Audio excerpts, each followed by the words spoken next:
ચાલો શરૂઆત કરીએ એક એવા મોટા અને તાજેતરના સમાચારથી. જાન્યુઆરી 2026માં કેન્દ્રીય કેબિનેટે અટલ પેન્શન યોજનાને 2030-31 સુધી લંબાવવાની મંજૂરી આપી દીધી છે. અને આંકડો તો જુઓ, 8.66 કરોડ.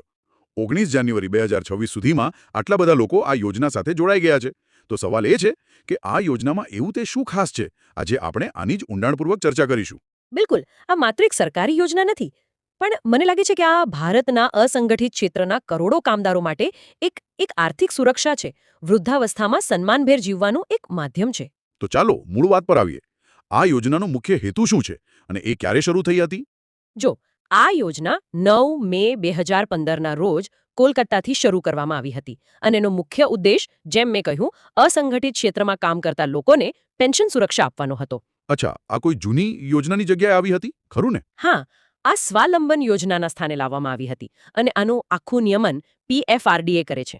PFRDA એટલે pension fund regulatory and development authority. બરાબર. હવે સૌથી મહત્વનો સવાલ, આ યોજનામાં કોણ જોડાઈ શકે છે? પાત્રતા શું છે? કોઈ પણ ભારતીય નાગરિક જેની ઉંમર 18 થી 40 વર્ષની વચ્ચે હોય અને જેમની પાસે બચત બેંક ખાતું હોય તે આમાં જોડાઈ શકે છે. ખૂબ જ સરળ છે. પણ મને યાદ છે ત્યાં સુધી આમાં એક મોટો ફેરફાર થયો હતો. કોઈ પ્રતિબંધ પણ છે ને? હા, તમે સાચું પકડ્યું. 1 ઓક્ટોબર 2022થી એક મોટો ફેરફાર થયો છે. હવે જે વ્યક્તિ આવકવેરો એટલે કે ઇન્કમ ટેક્સ ભરે છે તે આ યોજનામાં જોડાઈ શકશે નહીં. આ તો બહુ મોટો નિર્ણય કહેવાય. હા, આનાથી એ સ્પષ્ટ થાય છે કે સરકારનું મુખ્ય ફોકસ ઓછી આવક ધરાવતા વર્ગ પર છે, જેમને ખરેખર જરૂર છે. બરાબર. તો હવે એ સમજીએ કે આ યોજના કામ કેવી રીતે કરે છે. મતલબ પૈસા જમા કરાવ્યા પછી શું? પેન્શનના કેવા વિકલ્પો મળે છે? સભ્યોને 60 વર્ષની ઉંમર પછી દર મહિને પેન્શન મળે છે. એમાં વિકલ્પો છે, જેમ કે 1000, 2000, 3000, 4000 અથવા 5000. અને ફાળો કેટલો આપવાનો એ શેના પર નક્કી થાય છે? એ 2 વસ્તુ પર આધાર રાખે છે. એક તો તમારી ઉંમર અને બીજું કે તમે કેટલા પેન્શનનો વિકલ્પ પસંદ કર્યો છે. કોઈ ઉદાહરણ આપીને સમજાવશો તો વધુ સરળતા રહેશે. ચોક્કસ.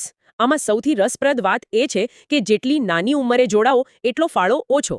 દાખલા તરીકે, જો કોઈ 18 વર્ષની વ્યક્તિ 1000 રૂપિયાના માસિક પેન્શનનો વિકલ્પ પસંદ કરે તો તેને દર મહિને માત્ર 42 રૂપિયા ભરવાના રહેશે. માત્ર 42 રૂપિયા? આ તો ખરેખર બહુ જ ઓછી રકમ છે. હા, અને આમાં એક શરત છે કે ઓછામાં ઓછા 20 વર્ષ માટે રોકાણ કરવું જરૂરી છે. હવે વાત કરીએ સુરક્ષાની, કારણ કે લોકોનો સૌથી મોટો ડર એ જ હોય છે. આમાં શું ગેરંટી છે? અને માની લો કે સભ્યનું અવસાન થઈ જાય તો એમના પૈસાનું શું થાય? આ જ આ યોજનાનો સૌથી મજબૂત મુદ્દો છે. અહીં પેન્શનની રકમની ગેરંટી સીધી ભારત સરકાર આપે છે. ઓકે, એટલે કે સરકારની ગેરંટી. હા, અને જો સભ્યનું મૃત્યુ થાય તો એમના જીવનસાથીને એટલે કે સ્પાઉસને પેન્શન મળવાનું ચાલુ રહેશે. અચ્છા, એટલે પરિવારને પણ સુરક્ષા મળે છે. બિલકુલ. અને જો બંનેનું અવસાન થઈ જાય તો જે પણ રકમ જમા થઈ હોય, જેને કોર્પસ કહેવાય, એ એમના નોમિનીને પરત કરી દેવામાં આવે છે. તો આનો મતલબ એ થયો કે રોકેલો એક પણ રૂપિયો વ્યર્થ નથી જતો. એકદમ સાચું. આમાં કોઈ કર લાભ મતલબ ટેક્સ બેનિફિટ પણ છે ખરો? હા, ચોક્કસ છે. આ યોજનામાં જે પણ રોકાણ કરવામાં આવે એના પર આવકવેરાની કલમ 80CCD હેઠળ કર લાભ મળે છે. અને એક બીજી વાત પણ નોંધવા જેવી છે. જ્યારે યોજના શરૂ થઈ એટલે કે 2015માં, ત્યારે અમુક પાત્ર સભ્યો માટે સરકારે પોતે પણ 5 વર્ષ સુધી તેમના ફાળાના 50% રકમ જમા કરાવી હતી. ઓહ, તો સરકારે શરૂઆતમાં એક રીતે પ્રોત્સાહન પણ આપ્યું હતું. જી, જેથી વધુને વધુ લોકો જોડાય. ચાલો હવે એક બીજા પાસા પર વાત કરીએ. માની લો કે કોઈને 60 વર્ષ પહેલા પૈસાની જરૂર પડી, તો શું યોજનામાંથી સમય પહેલા બહાર નીકળી શકાય? એના શું નિયમો છે? આ ખૂબ જ મહત્વપૂર્ણ પ્રશ્ન છે અને આનો જવાબ છે અમુક અંશે જ. 60 વર્ષ પહેલા આ યોજનામાંથી બહાર નીકળવાની મંજૂરી માત્ર ખાસ સંજોગોમાં જ મળે છે. કેવા સંજોગોમાં? જેમ કે કોઈ ગંભીર બીમારી હોય અથવા તો સભ્યનું મૃત્યુ થઈ જાય. આનાથી એ સ્પષ્ટ થાય છે કે આ એક લાંબા ગાળાની નિવૃત્તિ યોજના છે, કોઈ બચત ખાતું નથી. બરાબર. એટલે કે શિસ્ત જાળવી રાખવા માટે આ નિયમ કડક રાખવામાં આવ્યો છે. અને એક નાનો પણ ઉપયોગી સવાલ, ખાસ કરીને જે લોકો પરીક્ષાની તૈયારી કરે છે તેમના માટે, આ યોજના કયા મંત્રાલય હેઠળ આવે છે? આ યોજના નાણાં મંત્રાલય એટલે કે મિનિસ્ટ્રી ઓફ ફાઇનાન્સ હેઠળ કાર્યરત છે. તો આજની આપણી આખી ચર્ચાનો સાર કાઢીએ તો અટલ પેન્શન યોજના અસંગઠિત ક્ષેત્ર માટે ભારત સરકાર દ્વારા ગેરંટી સાથેની એક ખૂબ જ મહત્વપૂર્ણ સામાજિક સુરક્ષા યોજના છે.